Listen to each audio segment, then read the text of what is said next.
Jadi saya juga ada sidang di tempat lain saat ini, Yang Mulia.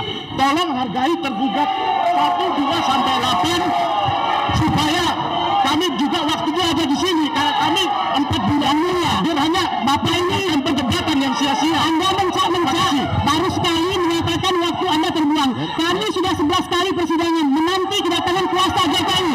Ya, 11 kali kita Anda baru sekali. Kami sudah 11 kali. Kami sudah 11 kali. Paham Anda? 4 bulan hanya menunggu legal standing. Karena ketika berkuasa banyak sekali korban, Bambang Tri, Gus Nur, kemudian itu hanya untuk ijazah. Selain yang non ijazah banyak juga kan, ada Sahganda Nenggolan, Anton Permana, kemudian Habib Rizik, Habib Bahar dan lain sebagainya. Jadi Anda mengimbau, menggugat atau atau apa ya ini?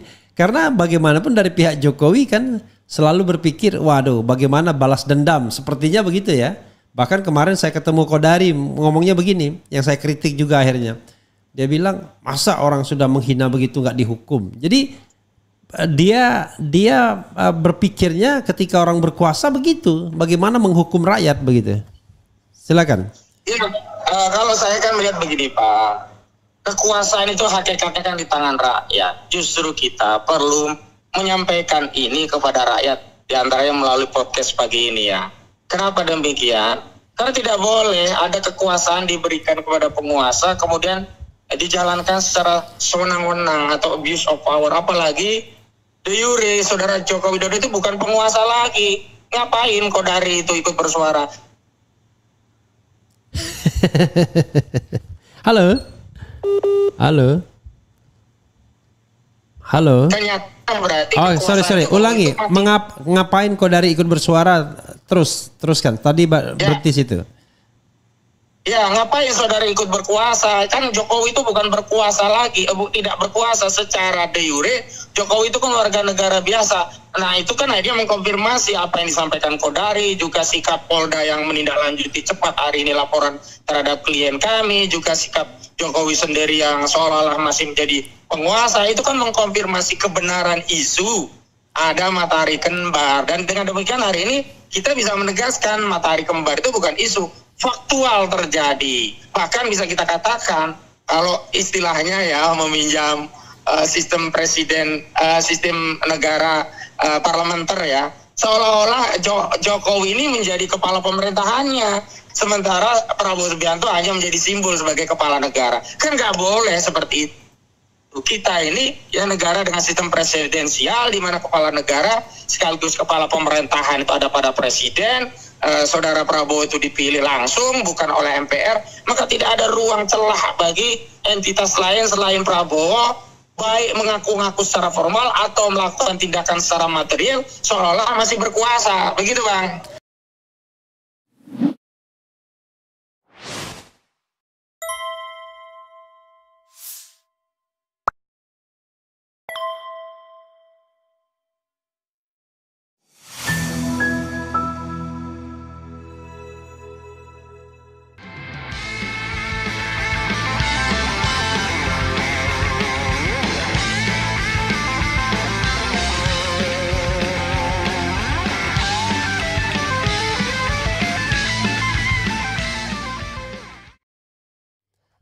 Assalamualaikum warahmatullahi wabarakatuh. Sobat RH sekalian, jumpa lagi kita di channel yang keren ini. Keren cadas. Ya sobat RH sekalian, ijazah Jokowi kembali digugat. Kali ini ada seorang warga negara lagi yang mempersoalkannya. Tetapi tidak hanya Jokowi ya yang digugat. Ini yang digugat UGM dan dosen pembimbingnya, Kasmojo atau Kasmujo. Nanti kita akan lihat ya. Soalnya dulu dibilang Kasmujo, sekarang rupanya namanya Kasmojo. Tapi siapa dosen pembimbing yang sesungguhnya kita juga tidak tahu. Apakah nama yang tertera di skripsi, apakah yang diakui. Kita tersambung dengan Ahmad Houzinuddin seperti biasanya ya untuk menanggapi fenomena ini. Sampai kapan ibarat Bengawan Solo Ini gugatan mengalir sampai jauh, mengalir sampai Makassar. Karena yang menggugat adalah orang Makassar kalau tidak salah ya. Oke, kita sapa. Assalamualaikum warahmatullahi wabarakatuh, Bro Hosinuddin. Waalaikumsalam warahmatullahi wabarakatuh, Bang Revi juga pemirsa RH Channel. Oke, jadi walaupun minggu pagi kita tetap online ya, tetap live, dan sekarang kita mau bicara mengenai gugatan yang mengalir sampai jauh ya, sampai angin memiri. Ya, walaupun nggak ada libur berjuang kita. Walaupun diajukan di Pengadilan Negeri Sleman. Apa pendapat Anda? Silakan dieksplorasi. Yang pertama, saya perlu mengupdate kepada pemirsa sekalian, Bang, tentang kasus yang dialami klien kami bahwa tanggal 14 dan 15, yakni hari Rabu dan Kamis ini, klien kami kembali dipanggil oleh Polda Metro Jaya. Ada 3 yang dipanggil. Yang pertama hari Rabu itu Pak Rizal Fadilah dipanggil untuk yang kedua masih tentang undangan klarifikasi. Kemudian yang kedua di hari Kamisnya Dr. Roy Suryo dan Dr. Tifa dipanggil untuk undangan klarifikasi di Polda Metro Jaya. Dan kami nanti akan mengambil sikap setelah rapat dengan tim. Dan saya juga perlu sampaikan kepada pemirsa, tim advokasi yang kami bentuk mendapat dukungan yang meluas begitu. Di antaranya mantan Menteri Hukum dan Hak Asasi Manusia di era Pak SBY, Bang Amir Samsudin, itu juga berkenan terlibat dalam tim advokasi ini. Yang kedua, mantan Ketua KPK Bang Abraham Samad juga terlibat dalam tim ini. Dan baru saja saya juga dapat konfirmasi mantan Danpom ABRI Bang Majen TNI Samsu Jalal Purnawirawan juga terlibat dalam tim ini. Itu yang pertama ingin saya sampaikan update terkait tim advokasi kami. Yang kedua terkait tim advokasi ini mereka akan mendampingi ke litigasinya atau komunikasinya saja? Jadi semua itu mendapat wewenang hak untuk melakukan pendampingan hukum baik di tingkat litigasi termasuk non litigasi. Okay. Nah, jadi semua punya hak yang sama karena kuasanya, redaksinya sama, dan semua nanti akan taken di surat kuasa itu. Terakhir sudah di angka 47 orang begitu. Dan terakhir juga ada tambahan lagi pengacara Habib Rizik, Bang Aziz Januar juga terlibat, dan juga dari LBH Muhammadiyah Bang Gufroni SHMH juga terlibat begitu. Nah itu Bang yang perlu saya informasikan. Nah yang kedua menjawab pertanyaan sebelum menjawab, apa perasaan Anda atau apa yang ingin Anda katakan dengan semakin banyaknya terlibat orang-orang yang ya bukan orang sembarangan ya, Abraham Samad, Amir Samsudin, kemudian Samsu Jalal ya, kemudian Aziz Januar. Ya, yang ingin kami sampaikan bahwa kasus ini memang mendapat pembersamaan dari publik ke advokat-advokat yang saya kira reputasi dan kredibilitas mereka teruji. Tentu mereka saat memutuskan untuk terlibat dalam tim ini tidak serta-merta mau terlibat kalau tidak melihat ada hal yang memang harus dibela dari klien kami ini. Itu yang pertama. Yang kedua juga semakin meneguhkan bahwa masalah yang dihadapi klien kami ini bukan masalah 4 orang ini saja. Sebagaimana sudah berulang kali kami sampaikan bahwa persoalan ijazah palsu Jokowi ini kan ini persoalan bangsa, persoalan negara, persoalan tentang legasi sejarah kita sebagai sebuah bangsa. Sehingga saya kira semua orang punya kepentingan untuk terlibat dan membersamai kasus ini agar menjadi jelas terhadap reputasi bangsa kita itu apakah benar-benar pernah dipimpin oleh Presiden 2 periode dengan jasa palsu atau tidak, sehingga motif untuk menuntaskan kasus ini menjadi lebih penting ketimbang hanya membela 4 orang klien kami ini, begitu Bang. Oke, mudah-mudahan live kita tidak terganggu dengan sinyal yang lemot. Soalnya kalau Anda Roy Suryo kayaknya selalu saja ada delay lemotnya. Jangan-jangan sudah diintervensi. Silakan terus. Tahu Bang, tapi sepanjang ada yang bisa saya sambung nanti kalau ada yang kurang diulangi lagi. Oke. Terkait yang digugat di Pengadilan Negeri Sleman, jadi gugatan perbuatan melawan hukum masih seputar tentang ijazah Saudara Joko Widodo. ya ini semakin menegaskan argumentasi kami yang sebelumnya sudah disampaikan rekan Medi Juniarto bahwa semestinya proses penyidikan. Diulangi bro, agak suaranya nggak jelas. Mengulangi Medi Juniarto, kenapa? Ya, seperti yang disampaikan rekan kami Medi Juniarto bahwa semestinya proses penyelidikan dan atau penyidikan yang dilakukan Polda Metro Jaya dengan melakukan proses undangan klarifikasi kepada sejumlah pihak termasuk kepada klien kami harusnya dihentikan terlebih dahulu begitu, karena ternyata gugatan perdata itu bukan hanya terjadi di PN Surakarta yang disampaikan atau diajukan oleh Dr. Muhammad Taufik SHMH. Nah, ini ada gugatan lagi di Pengadilan Negeri Sleman. Apa dasar hukumnya? Dasar hukumnya kan ada Perma atau Peraturan Mahkamah Agung nomor 1 tahun 1956 di mana Perma tadi memberikan petunjuk kepada aparat penegak hukum termasuk dalamnya polisi ya, agar ketika ada dua perkara beririsan antara pidana dan perdata, maka perdatanya harus didahulukan agar menjadi tuntas dulu apakah di dalam perkara tersebut ada hak keperdataan atau tidak. Sehingga apa, nanti tidak menjadi bias, ada dua proses berjalan, nanti pidananya dianggap memberikan atau memberi vonis atau mengadili perkara yang keliru begitu.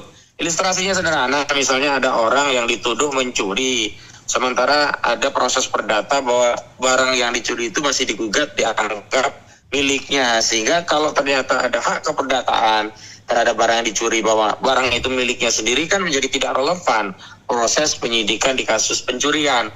Makanya harus ditunggu dulu proses perdatanya sehingga sampai ada putusan pengadilan yang ingkrah atau berkekuatan hukum tetap bahwa barang tadi memang miliknya atau bukan miliknya. Kalau ternyata barang itu memang miliknya, maka pasal pencuriannya tidak bisa dilanjutkan. Tapi kalau barang itu terbukti bukan miliknya, nggak ada hak keperdataan atas barang itu, berarti unsur pencurian itu terpenuhi. Sebab pencurian itu kan mengambil barang sebagian atau keseluruhan milik orang lain, bukan milik dirinya sendiri. Kalau ternyata barang itu milik dirinya sendiri, ada hak keperdataan terhadap barang itu, terhadap orang yang dituduh mencuri kan jadi tidak relevan kalau ternyata barang itu milik dirinya sendiri.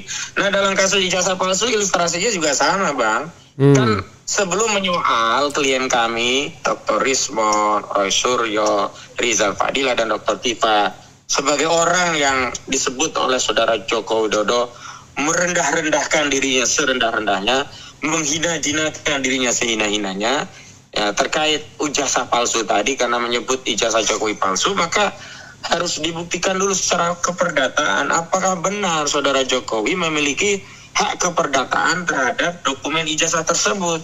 Karena ijazah itu bukan hanya selembar dokumen, tapi dia include di dalamnya ada hak keperdataan, dan hak itu sudah pernah digunakan oleh saudara Jokowi untuk memenuhi prasyarat sebagai calon presiden sampai dia menjadi presiden di Pilpres.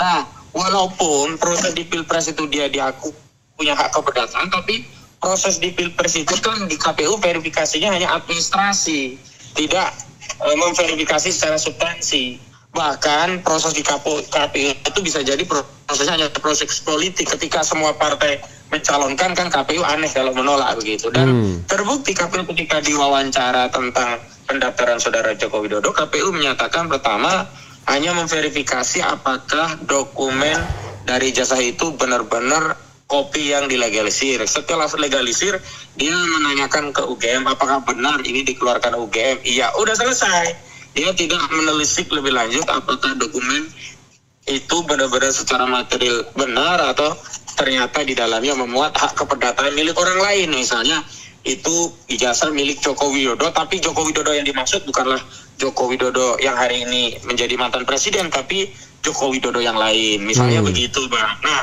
karena itu harusnya kan penyidik menghormati proses hukum yang terjadi dalam sengketa keperdataan, baik yang itu bergulir di Pengadilan Negeri Surakarta, termasuk yang hari ini bertambah ada di Pengadilan Negeri Sleman. Jangan seenak-enaknya penyidik ya mengatakan klien kami mengedarkan fitnah, pencemaran hanya karena menyatakan kritik melalui satu kajian ilmiah bahwa ijazah Jokowi itu palsu ya. Lalu menunggu proses hak keperdataan terhadap Jokowi yang sedang digugat tentang ijazah itu. Bagaimana kalau ternyata nanti dalam proses putusan pengadilan dinyatakan Jokowi itu melakukan perbuatan hukum karena dia tidak memiliki hak keperdataan terhadap ijazah yang hari ini diklaim miliknya asli itu. Kan nggak nggak relevan menyatakan klien kami itu menghindarkan fitnah atau pencemaran. Mau faktanya dia memang tidak memiliki hak keperdataan dan tidak ada penetapan bahwa ijazah itu asli atau hari ini kan hanya baru akan dibawa ke laboratorium di Mabes Polri. Sekaligus saya juga mau disclaimer Bang untuk untuk mengantisipasi kalau nantinya itu dinyatakan asli oleh Bareskrim ya, Mabes Polri Puslap 4-nya.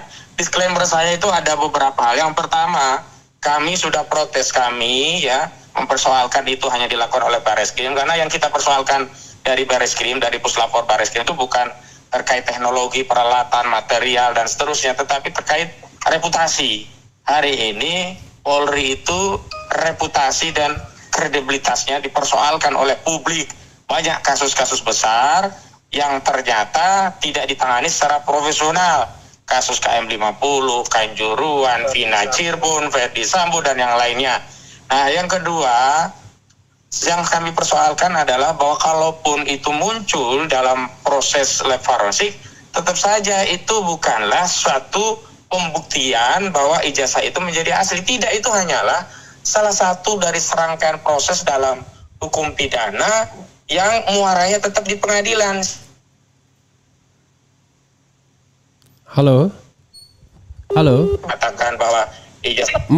Diulangi lagi. Muaranya di pengadilan, ditambah seperti biasanya lemot tadi. Bang?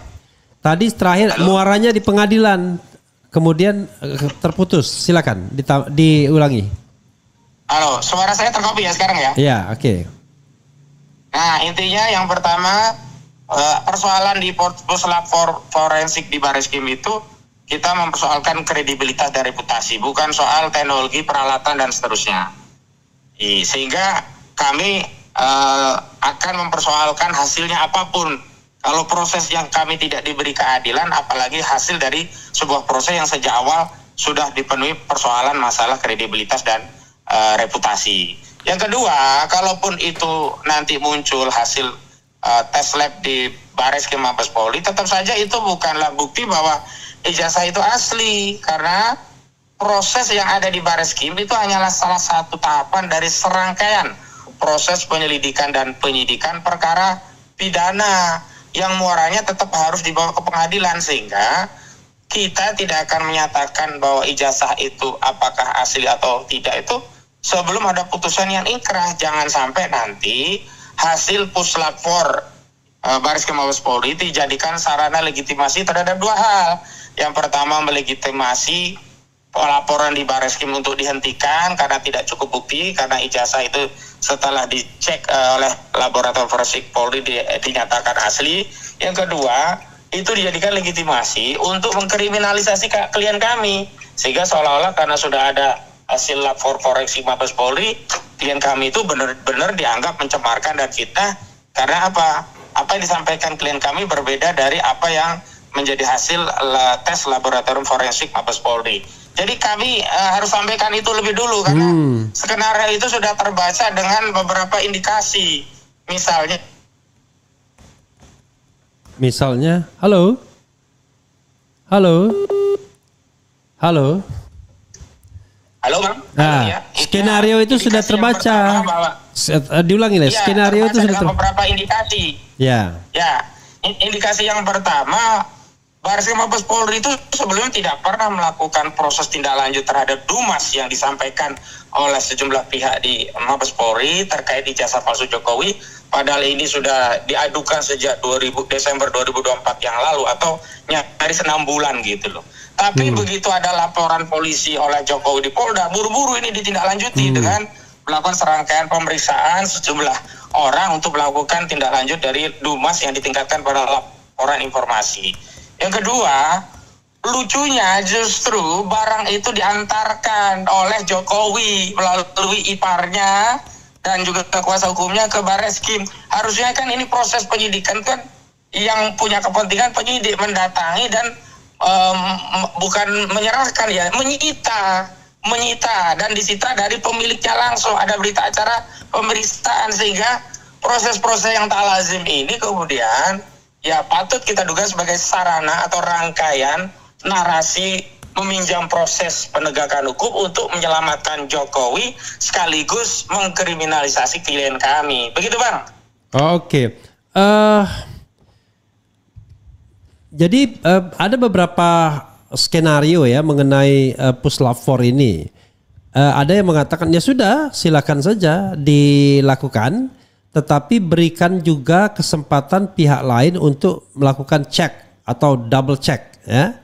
Atau yang kedua, dari awal prosesnya transparan, diikutkan pihak-pihak independen. Ada Anda yang mau pilih atau ada alternatif lain? Saya kira yang pertama Bang, karena kalau yang kedua itu nanti dianggap motifnya karena tidak setuju dengan isinya. Kalau isinya cocok nanti ikut melegitimasi, kalau nggak cocok baru minta pembanding. Jadi sangat subjektif kalau yang kedua begitu. Kalau yang pertama itu kan kita tidak sedang mempersoalkan hasilnya sebenarnya, tapi sedang mempersoalkan prosesnya, sehingga dalam proses itu harus dilibatkan pihak-pihak yang berkaitan dan keterlibatan unsur negara dalam kasus ini. Ingat, ini kasus ini bukan hanya kepentingan 4 orang, ini berkaitan dengan negara. Enggak, maksud Anda proses puslap 4 itu melibatkan pihak lain ya? Yang independen. Iya, oh iya, itu yang kedua itu, yang kedua. Iya, yang kedua. Iya. Yang pertama, saya memilih yang pertama yang melibatkan sejak awal proses. Oh. Dan Iya. Saya sebutkan tadi yang bagian keduanya, tapi tahu Anda ulangi aja. Yang melibatkan sejak awal proses. Oke. Betul. Iya. Jadi saya yang pertama lebih setuju memilih pada pelibatan sejumlah pihak dalam proses uji laboratorium forensik ini. Bukan hanya pihak klien kami yang berkepentingan, ada pihak akademisi termasuk keterlibatan negara. Setidaknya ini melalui proses audit forensik yang mewakili tindakan negara. Dan ini harusnya dilakukan oleh DPR juga sebagai wujud kontrol terhadap kinerja eksekutif, karena Mabes Polri kan mewakili eksekutif. Nah, harus ada kontrol dari lembaga legislatif yang terlibat, yang dibentuklah satu panitia khusus untuk melakukan audit forensik yang melibatkan seluruh stakeholder yang ada, dan tentu saja melibatkan klien kami, karena klien kami kan basis mengkritiknya juga basis teknologi, basis keahlian, basis keilmuan, sehingga seluruh ya pandangan-pandangan pendapat, sarana prasarana material teknik itu bisa diuji di dalam forum itu. Kalau yang dipilih yang kedua ya Mabes Polri ya periksa sendiri, habis itu ada yang lain, nanti akan jadi perdebatan. Akhirnya masing-masing ya sudah, itu kan versi lu, versi gua nggak gini, nggak gitu, versi gua gini. Nah ini nggak akan menyudahi konflik Bang, justru ini akan memperluas, memperpanjang dan memperlebar konflik yang berkaitan dengan ijazah ini, begitu. Oke, tapi ini lazim nggak ya mekanisme melibatkan pihak lain dalam dalam penelitian forensik terhadap dokumen seperti ini? Seolah-olah nanti orang mengatakan wah ini Polri tidak independen, diintervensi. Gimana?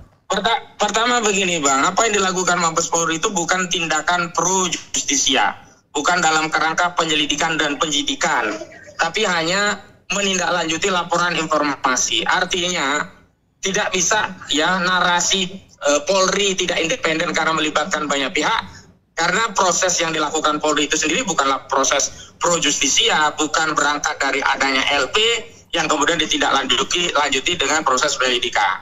Yang kedua, soalan ijazah palsu ini tidak hanya soal hukum, ini soal kebangsaan dan kenegaraan. Sehingga justru di aspek yang seperti ini harus melibatkan negara, melibatkan publik agar hasilnya itu mendapatkan legitimasi yang beragam, bukan hanya legitimasi hukum, tapi juga mendapatkan legitimasi politik sekaligus legitimasi publik. Jangan sampai ya hasil di Barreskrim itu hanya melegalisasi aspek hukum, tapi secara politik dan publik itu akan dinarasikan oleh masyarakat. Ini kan Barreskrim hanya mau menyelamatkan Jokowi. Ini Barreskrim kan Parcok itu kan partainya Jokowi. Listio Sigit itu kan ditunjuk masih oleh Jokowi.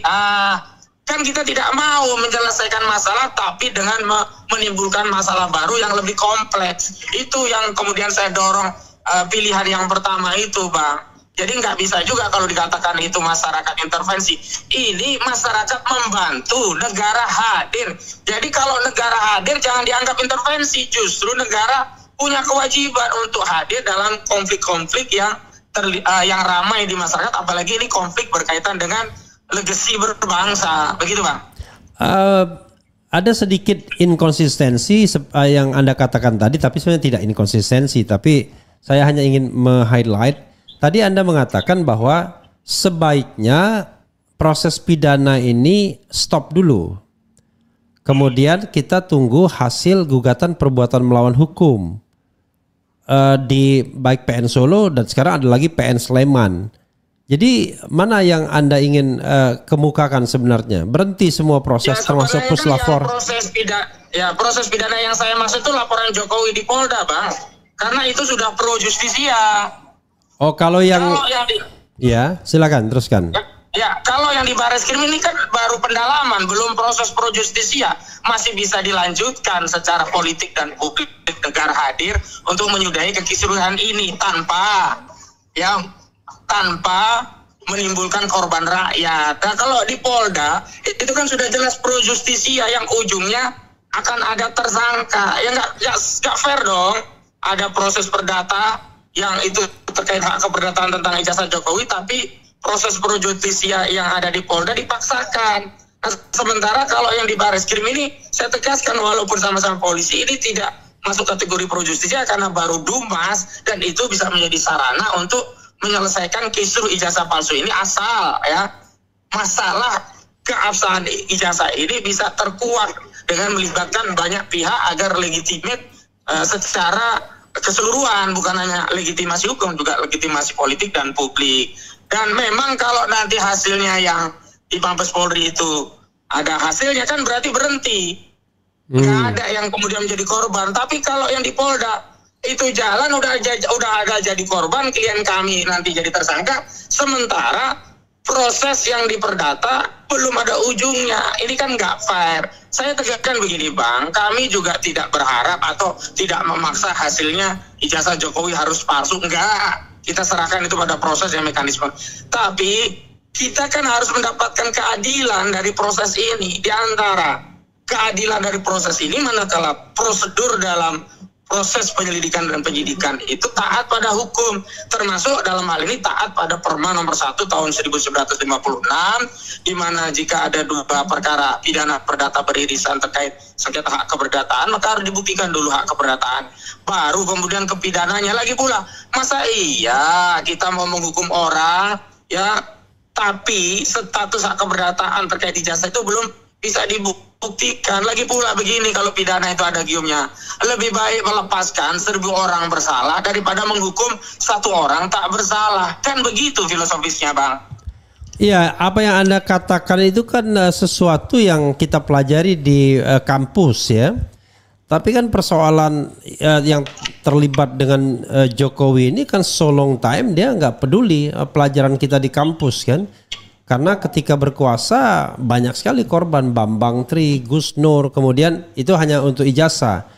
Selain yang non ijazah banyak juga kan, ada Sahganda Nenggolan, Anton Permana, kemudian Habib Rizik, Habib Bahar dan lain sebagainya.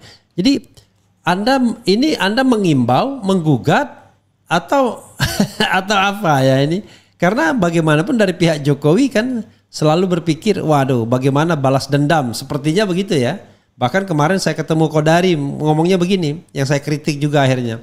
Dia bilang, masa orang sudah menghina begitu nggak dihukum. Jadi dia berpikirnya ketika orang berkuasa begitu, bagaimana menghukum rakyat begitu.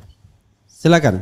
Ya, kalau saya kan melihat begini Pak, kekuasaan itu hakikatnya kan di tangan rakyat. Justru kita perlu menyampaikan ini kepada rakyat, diantaranya melalui podcast pagi ini ya. Kenapa demikian?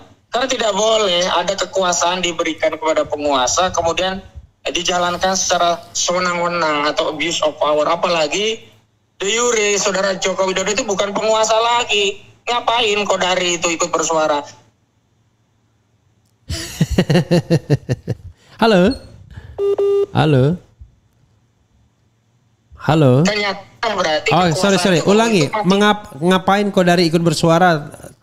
Teruskan. Tadi berhenti situ. Ya, ngapain saudara ikut berkuasa? Kan Jokowi itu bukan berkuasa lagi, tidak berkuasa secara de jure. Jokowi itu kan warga negara biasa. Nah, itu kan dia mengkonfirmasi apa yang disampaikan Kodari, juga sikap Polda yang menindaklanjuti cepat hari ini laporan terhadap klien kami, juga sikap Jokowi sendiri yang seolah-olah masih menjadi penguasa. Itu kan mengkonfirmasi kebenaran isu ada matahari kembar. Dan dengan demikian hari ini kita bisa menegaskan matahari kembar itu bukan isu, faktual terjadi. Bahkan bisa kita katakan kalau istilahnya ya meminjam sistem presiden, sistem negara parlementer ya, seolah-olah Jokowi ini menjadi kepala pemerintahannya, sementara Prabowo Subianto hanya menjadi simbol sebagai kepala negara. Kan nggak boleh seperti itu. Kita ini ya negara dengan sistem presidensial di mana kepala negara sekaligus kepala pemerintahan itu ada pada presiden. Saudara Prabowo itu dipilih langsung bukan oleh MPR, maka tidak ada ruang celah bagi entitas lain selain Prabowo baik mengaku-ngaku secara formal atau melakukan tindakan secara material seolah-olah masih berkuasa. Begitu, Bang. Ya, kita kan berharap ya setelah Prabowo berkuasa ini bahwa proses penegakan hukum akan berbeda, tidak ada lagi kriminalisasi.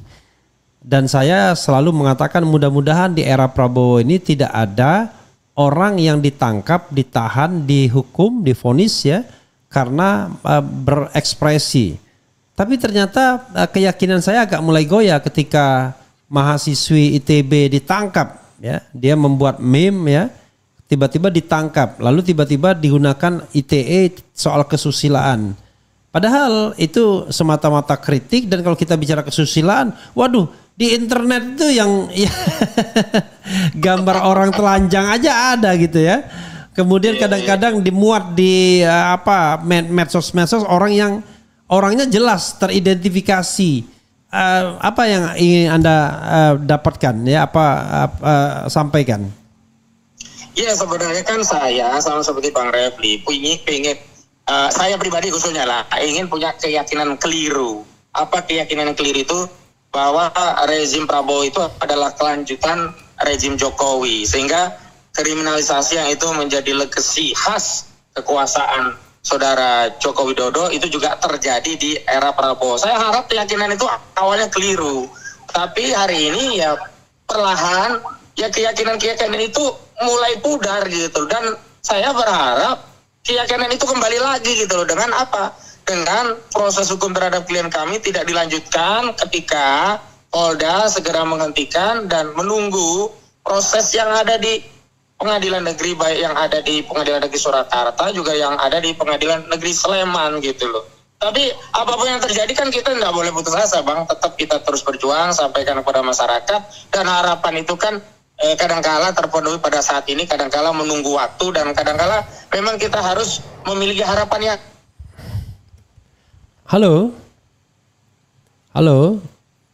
lemot lagi. Saya heran kalau Halo? Terus ya, harapan. Ya, harapan saya intinya bahwa kita ini terus berusaha agar keyakinan kita bahwa era ini era yang berbeda dengan era saudara Joko Widodo itu bisa benar-benar terjadi. Cuman ya salah satunya parameternya adalah terkait kasus yang di Polda Metro Jaya. Kalau Polda Metro Jaya menghentikan, menghormati Perma nomor 156 karena ada proses perdata di Pengadilan Negeri Surakarta dan Pengadilan Negeri Sleman, maka ini menjadi salah satu indikasi atau parameter bahwa rezim saudara Prabowo Subianto bukanlah kelanjutan rezim saudara Joko Widodo begitu. Tapi kalaupun harapan itu tidak terjadi, ya kita mungkin harus bersabar, mungkin harapan itu ditunda, atau kita harus membangun harapan yang lain. Yang harapan yang lain itu tidak dilabuhkan kepada saudara Prabowo Subianto, begitu, Bang. Oke, tetapi juga kita berharap bahwa mahasiswi yang ditangkap itu juga dibebaskan ya. Karena kan dia sekedar berekspresi gitu. Menurut saya itu yang pertama, Bang. Saya harapkan itu hanya proses yang ada di dalam KUHP. Polisi hanya punya kewenangan ya 1 kali 24 jam untuk menginterogasi, setelah itu dilepaskan. Karena tidak layak mahasiswa seperti begitu kan begitu loh. Kalau kurang pas ya dididik saja lah. Tapi kemudian ditahan dan seterusnya itu kan sama aja mau unjuk kekuasaan. Dan mohon maaf, penguasa itu tidak perlu menunjukkan kekuasaan. Dia memang sudah berkuasa. Penguasa itu kalau mau dianggap penguasa dan mau unjuk kekuasaan, layani rakyat dengan baik. Maka rakyat pasti tunduk, taat dan patuh. Kenapa? Karena ketika kekuasaan itu melayani rakyat dengan baik, itulah cara membungkam kritik yang paling efektif. Begitu Bang. Dan ada paradoks ya, orang yang misalnya sudah dijadikan tersangka bebas seperti Firly Bahuri. Bahkan diperiksa pun dia tidak mau datang, tidak ada upaya untuk menangkapnya begitu. Jadi betul. Begitu sama orang kecil, cepat sekali prosesnya, tapi orang yang punya pangkat mungkin senior itu tiba-tiba tumpul sekali hukum jadinya. Betul. Oke, saya ingin bacakan komentar ya. Biasanya saya nggak skip bagian ini, tapi saya ingin lihat ya setelah kita beberapa kali live begini, saya ingin membacakan komentar yang barangkali melihat bagaimana sih aspirasi publik ya, dan bagaimana apakah sudah aktif kembali para pemburu rente dari dari geng sana. Soalnya biasanya banyak nih yang namanya termul. Coba kita lihat ya. Oke, coba kita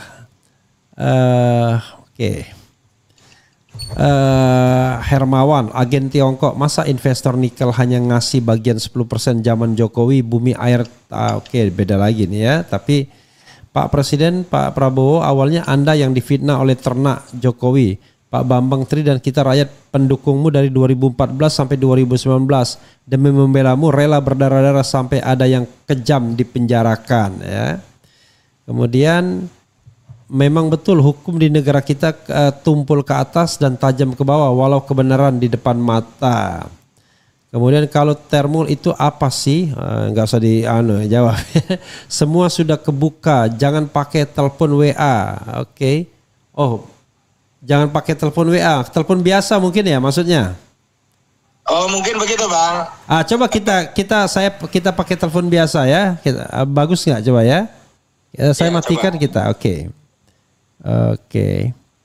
Ya saudara sekalian, kita mencoba pakai telepon biasa ya. Memang saya sudah lama tidak menggunakan telepon biasa ini ya, tapi rupanya ada nasihat sekali-sekali gunakan telepon biasa. Coba kita lihat dulu ya. Hozinuddin. Oke, dan mudah-mudahan bagus ininya ya, call-nya. Oke, coba kita phone.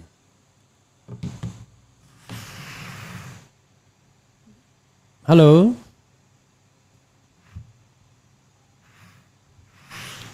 Malah belum nyambung. Oke. Halo.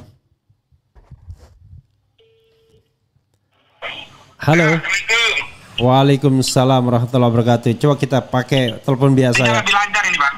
Lebih lancar ya mudah-mudahan ya. Tapi suaranya memang agak aneh-aneh juga, agak seperti jauh itu. Gak apa-apa coba ya. Kemudian. Sekarang suaranya terkopi. Terkopi dengan baik ya. Kemudian kalau melihat kejujuran Barack Obama tentang akte kelahirannya tidak diakui warga negara Amerika, dia tidak lama-lama menunjukkan akte kelahirannya ke publik secara jujur bahwa dia punya akte kelahiran di Amerika. Ya, ini ya Barack Obama ya. Semua di depan mata bisa dilihat, tapi kenapa? Oh gitu, bisa bikin nama jajanan baru tuh ya, apa maksudnya? Desak Jokowi menunjukkan ijazahnya ke depan umum. Kalau pejabat Jokowi tetap tidak mau, maka penjarakan Jokowi, buat gaduh satu negara.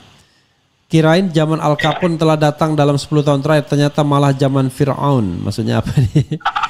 Kemudian mana suara kalian keluarga Cendana, setidaknya berandillah untuk mengeluarkan pendapat dan pandangan kalian, wahai keluarga Bapak Haji Muhammad Soeharto.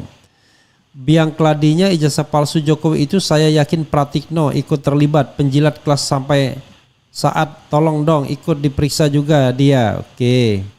Terus usut ijazah Mulyono karena kalau terbukti ijazahnya palsu, MK utang negara harus Mulyono yang bayar. Lagian pajak sudah naik, jangan rakyat dibebankan melalui pajak untuk bayar utang negara. Ya, macam-macam lah ya. Ayolah yang ngakunya kaum intelektual bantu pemerintahan Bapak Prabowo, Gibran. Jangan cuma koar-koar yang gak jelas ya. Termasuk kita nih koar-koar gak jelas mungkin dipikirnya ya. Jadi mereka tidak sadar bahwa semua orang itu ada pembagian tugasnya. Kalau kita nggak punya kekuasaan ya kita melakukan apa yang bisa kita lakukan. Roy, Tifa, Rismo, TPUA, RG, Kodari, Silverster dan lain-lain mengorbankan jiwa raganya untuk melawan. RH menyelam sambil minum air. Luar biasa ya. Jadi mereka tidak menganggap bahwa menyebarkan seperti ini tidak ada resikonya ya. Untuk menghukum polisi hilang lagi. Oh, hilang lagi suaranya. Halo? Halo? Halo? Jelas nggak suaranya? Bung RH, Rismon Hasilon dibegal Josu. Siapa lagi mohon? Oke. Rupanya ada gangguan ya. Malah lebih gampang mengganggunya. Halo?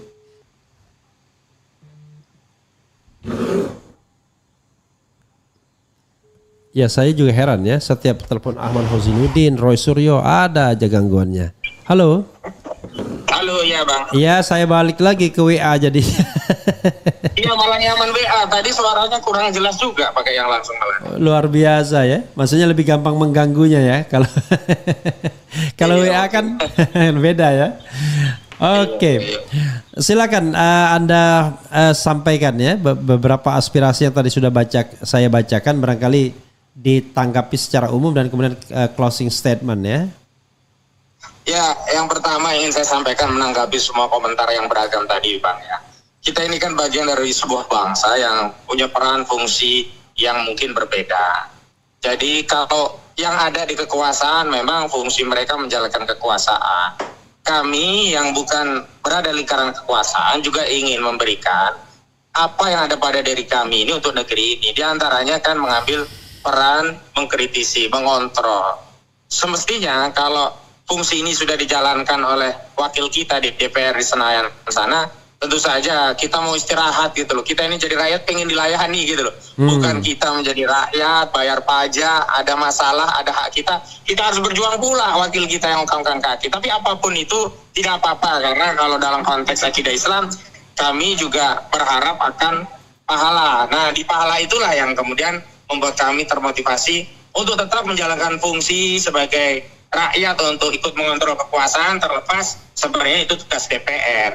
Yang kedua, saya kira masalah ini kan bisa sederhana selesai walaupun kita tidak mungkin ya berharap karena subjektivitas yang menyelesaikan persoalan secara sederhana itu tidak mau melakukannya, yakni Saudara Joko Widodo. Secara umum kan kita ini hanya khawatir, malu sesuatu itu diketahui publik kalau itu aib, kalau itu celah, kalau itu sesuatu yang negatif dari sisi kita. Dan kalau itu aib, itu celah, sebagai sama anak bangsa kita kan akan ikut menutupi celah itu. Sebagaimana Allah SWT menyatakan ya di dalam hadis itu kalau kita menutupi aib muslim sama saja menutupi aib kita sendiri. Tapi sekali lagi, ijazah itu kan bukan aib gitu loh. Ijazah itu adalah kebanggaan, legacy pernah sekolah, kuliah dalam dalam kurun waktu tertentu gitu loh. Sehingga sebenarnya tidak ada alasan untuk tidak menunjukkan ijazah itu. Dan tidak ada alasan juga untuk menyalahkan orang yang meminta ijazah itu untuk ditampilkan. Karena Saudara Joko Widodo tak ansih ya, dia hanya seorang warga negara tapi dia pemilik ijazah yang ijazah itu pernah digunakan untuk sebuah proses bernegara, yakni mencalonkan diri sebagai presiden bahkan menjadi presiden begitu loh. Nah ini yang kemudian ada tanggung jawab publik yang itu harus dia sampaikan kepada publik. Jadi jangan merasa menunjukkan ijazah itu sebuah aib begitu.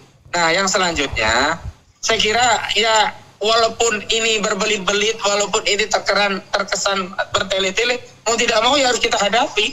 Karena pihak yang membuat bertele-tele itu justru menggunakan sarana hukum bukan untuk menegakkan hukum dan keadilan, malah untuk membungkam dan mengkriminalisasi. Dan itu yang kami rasakan pada kasus yang dialami oleh klien kami, yakni Roy Suryo, Rizwan Sianipar, Dr. Tifa, termasuk juga Rizal Fadila. Dan terima kasih kepada seluruh pemirsa RA Channel yang terus mengikuti dan mohon terus jadi doakan agar kami selalu dalam ridho dan perlindungan Allah Subhanahu wa taala. Amin ya rabbal alamin. Terima kasih Bang Refli. Terakhir. Apakah Anda akan memenuhi panggilan klien Anda nanti klien Anda akan memenuhi panggilan untuk Rabu atau Kamis nanti? Ya, Senin kami akan rapat karena setiap kebijakan kami harus konsolidasi apa yang terbaik bagi klien kami. Sehingga kami belum bisa menyampaikan pada publik hari ini. Ya kita lihat saja nanti Rabu atau Kamis itu seperti apa. Apakah kami akan memenuhi atau kami mengambil upaya yang lain. Demikian. Oke, terima kasih. Assalamualaikum warahmatullahi wabarakatuh. Waalaikumsalam warahmatullahi wabarakatuh. Ya, sobat RA sekalian, saya ingin mempermudah narasumber dan kemudian ada kecepatan ya, tidak perlu datang ke sini live by phone. Kita coba cara baru, teknologi yang umum saja, WA, call atau call biasa, dan nanti kita coba perbaiki ya, termasuk suara dan lain sebagainya. Ini pembelajaran bagi kita ya. Mudah-mudahan bermanfaat pembicaraan pagi ini. Sekali lagi yang kita cari adalah bukan pembenaran tapi kebenaran. Bukan pembenaran tapi kebenaran yang kita cari ya. Begitu sobat RA sekalian, mudah-mudahan bermanfaat ya. Wassalamualaikum warahmatullahi wabarakatuh. Keren, cadas, ciao.